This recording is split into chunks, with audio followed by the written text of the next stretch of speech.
এটি কোনো ঘোরাঘুরির স্থান নয়, এটি কোনো বিনোদনের জায়গাও নয়।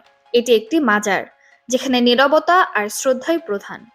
কিন্তু সময়ের সঙ্গে সঙ্গে ঢাকার জিয়া উদ্যানের ভেতরে বেগম খালেদা জিয়ার সমাধিস্থল ঘিরে দৃশ্যপট বদলাতে দেখা গিয়েছে।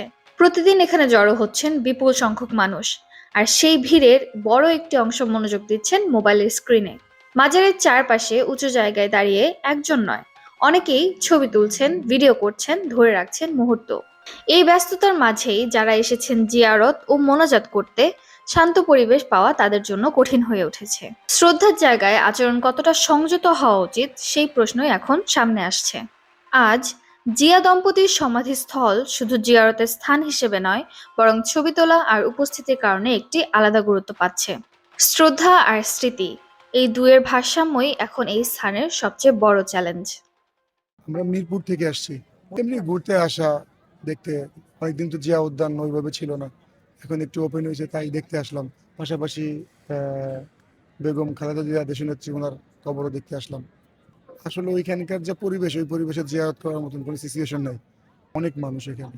তো আমাদের দেশের মানুষ তো উৎসুক অনেক, দেখার জন্যই ম্যাক্সিমাম বেশি মানুষ আসছে। আজকে দেখার জন্য আইছে, কারণ আগে একটা কবর ছিল, এখন দুইটা কবর হয়েছে, এটা দেখার জন্যই বেশিরভাগ লোক আসছে। মানুষ চতুর্দিকে আগের আগে আগে যেরকম শুক্রবারে আসতো তার থেকে দ্বিগুণ আর কি। কবরকে কেন্দ্র করে আজকে বেশি আসা মানুষ। হ্যাঁ, ছবি তুলছে, এটা তো ছবি তোলারই কথা, কারণ এই ঘটনা তো আগে কোনোদিন ঘটেনি, যার কারণে ছবি তোলা। আমরা আসছি খুলনা রূপসা থেকে, আমার অল ফ্যামিলি সহ কবর জিয়ারত করার জন্য আসছি, খালেদা জিয়ার। অনেকে দেখার জন্য আইছে। আমরা যারা নেতা কর্মী বা আমাদের ভিতরে যারা আছে তারা আর কি আমরা জিয়ারত করতে আসছি, বেশিরভাগই দেখার জন্য আসছে আজকে।